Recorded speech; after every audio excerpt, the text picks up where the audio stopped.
Europe 1. Punchline, Laurence Ferrari. On retrouve dans Punchline sur Europe 1 avec nos débatteurs. Nous sommes avec Louis Dragnel, chef du service politique d'Europe 1. Bonsoir Louis. Bonsoir chère Laurence. Anne-Charlène Bézina, bonsoir. Vous êtes constitutionnaliste, maître de conférence en droit public. Merci d'être avec nous pour nous éclairer sur la vie politique française. Et nous sommes avec Raphaël Steinville de Valeurs Actuelles. Bonsoir Raphaël, merci d'être resté avec nous en deuxième heure. On va commencer par la visite d'Emmanuel Macron en Seine-Saint-Denis cet après-midi sur le thème de la jeunesse et du sport, parce qu'il venait faire la promotion de son passe sport qui permet donc aux jeunes d'adhérer à des clubs de sportifs avec une petite ristourne de 50 €. Mais évidemment, il en a profité pour faire de la politique. Vous imaginez bien, à quelques jours des législatives. Et sa cible principale était Jean-Luc Mélenchon. Écoutez. Je pense que les histoires et les familles politiques ne sont pas les mêmes. Mais je ne confonds pas non plus des gens qui viennent du socialisme ou d'une écologie progressiste avec la France insoumise et les propos de Jean-Luc Mélenchon. Je ne pense pas que des gens qui viennent du socialisme ou de forces politiques républicaines puissent tenir des propos sur la justice ou sur la police comme ceux qu'a tenu Jean-Luc Mélenchon. Et quand je regarde les projets de NUPES et du Rassemblement national, ce sont des projets de sortie de l'Europe, ce sont des projets incohérents sur l'écologie.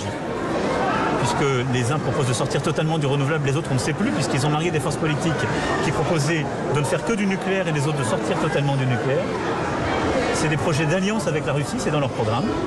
Voilà, ça s'est envoyé, Louis de Ragnel. Évidemment, c'est Jean-Luc Mélenchon qui est son adversaire dans cette élection. C'est son adversaire et son meilleur ami en fait, parce que c'est l'itinéraire récent. Meilleur ennemi alors peut-être. Meilleur ami, meilleur ennemi, parce qu'en fait c'est aussi ce qui va permettre à Emmanuel Macron sans doute de faire peut-être un meilleur score que prévu.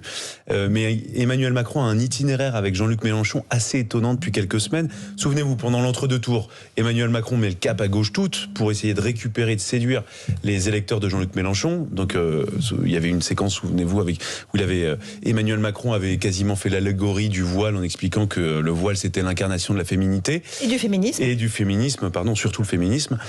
C'est le plus important. C'est mieux le féminisme. Et donc ensuite Emmanuel Macron l'a plus du tout entendu. Il a laissé Jean-Luc Mélenchon prospérer, prendre toute la place qu'il a prise. Et puis avec Jean-Luc Mélenchon a fait ça avec beaucoup de talent. Et maintenant, Emmanuel Macron, là, depuis quelques jours, rentre dans le dur. On est à quelques jours maintenant du premier tour des élections législatives. Et il voit bien qu'en fait, le duel qui est en train de se créer, c'est lui donc face à Jean-Luc Mélenchon. Pour lui, c'est du pain béni ce qui s'est passé. Alors c'est tragique parce que c'est l'histoire avec les 3 policiers qui ont tué quelqu'un qui leur fonçait dessus. Mais politiquement, en tout cas, voilà, c'est du pain béni pour Emmanuel Macron. Jean-Luc Mélenchon n'a pas pris la défense des policiers pires, il les a accusés. Donc Emmanuel Macron, ça lui permet d'être le rempart, le défenseur de la République, de l'autorité, d'incarner voilà toutes ces références-là. Demain après-midi, Emmanuel Macron sera dans le Tarn, justement sur le thème de la sécurité avec des gendarmes. Donc on voit bien que pour Emmanuel Macron, c'est du pain béni, il en profite et d'ailleurs il aurait tort de se priver. Anne-Charlène Bézina, il essaie de mettre un coin aussi entre les socialistes modérés, peut-être certains écologistes, et la France insoumise. Il dit c'est pas possible, c'est pas la même chose, les projets sont contradictoires. C'est intéressant comme posture pour lui, puisque c'est déjà quelque chose qu'il a essayé de faire ce week-end en disant « je ne serai pas obligé de nommer Jean-Luc Mélenchon Premier ministre », en faisant appel au côté coalition de la NUPES, qu'on ne peut évidemment pas nier, une coalition de 50 nuances de gauche, dont on ne sait pas forcément toujours si elles sont cohérentes entre elles. Et donc, je pense que l'idée d'avoir cet adversaire composite, c'est aussi de manifester toute son incohérence et donc de montrer aux électeurs que aller de ce côté-là, c'est pas forcément savoir vers quoi on va. Et il a une petite longueur d'avance par rapport à ça, parce que c'est vrai que les coalitions sous la Ve République, c'est pas forcément quelque chose qui a beaucoup fonctionné, parce qu'il y a toujours ce problème de la gouvernance, on sait pas tellement qui va récupérer le lead, et on se rend compte, avec l'affaire de Jean-Luc Mélenchon, que précisément, il essaye de faire de la France insoumise dans la NUPES, puisqu'il ne parle qu'à son électorat, il est le même, il a gardé le même style, et donc, on est moins dans une coalition que ce que l'on ne le croit, et c'est évidemment, ça fait tout le jeu de la majorité, de bien montrer toutes les dissensions à l'intérieur. Et c'est fin, et en plus, c'est une réalité. Raphaël Steinville. Oui, alors bien sûr qu'il y a une véritable habileté chez Emmanuel Macron, mais en désignant et Jean-Luc Mélenchon et Marine Le Pen comme ses adversaires, quand même on voit très bien qu'aujourd'hui Marine Le Pen, parce que dans son discours, vraiment, il rappelait à quel point les deux finalement étaient presque identiques. Il y a quand même une vraie fragilité, c'est-à-dire qu'il est très, très bavard lorsqu'il s'agit de dénoncer les projets politiques politique de Jean-Luc Mélenchon et de Marine Le Pen. En revanche, on ne sait toujours rien finalement de la ligne qu'il incarne.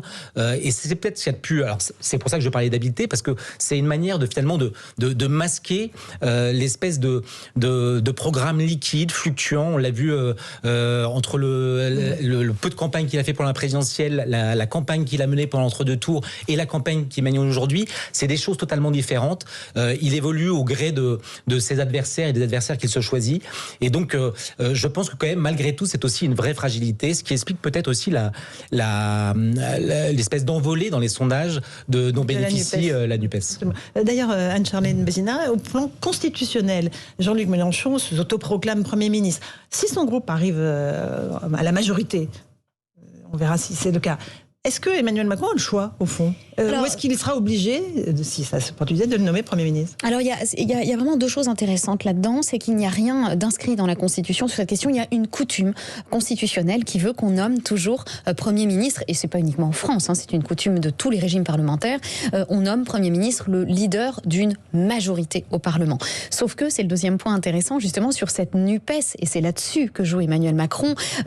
On ne peut pas vraiment savoir si la NUPES en tant que telle sera une force politique. Alors on a un petit élément, On a le Conseil d'État qui a décidé hier que c'était une nuance politique, donc ça nous donne un élément. Mais est-ce qu'il y aura plus de députés de PS, plus de députés du LFI, etc. Et je pense que c'est là-dessus que joue Emmanuel Macron en disant, en fonction peut-être de la manière dont cette alliance va se coaliser, j'aurai moi-même une marge de manœuvre. C'est pas totalement réel, parce qu'en réalité, de toute façon, tout le monde dans la NUPES a un peu adhéré au fait que Jean-Luc Mélenchon serait le leader. Et il y a aussi une autre menace constitutionnelle, c'est que si l'Assemblée nationale n'est pas contente du leader qu'on a choisi, elle peut renverser le gouvernement. Donc s'il ne veut pas nommer un Premier ministre pour 15 jours, le mieux, ça sera quand même de nommer le Premier ministre qui est issu naturellement de cette majorité. Oui, mais cette règle non écrite a explosé finalement avec le quinquennat et avec les législatives qui précédaient les SI, parce que... pas celle de nommer le Premier ministre dans les rangs de la majorité. Non, vous dites comme étant le responsable de la majorité et bien évidemment que ça a explosé. Édouard Philippe le premier ministre, bien sûr, mais on attend ensuite les législatives pour savoir s'il est confirmé ou non. Par exemple, Jacques Chirac a dit...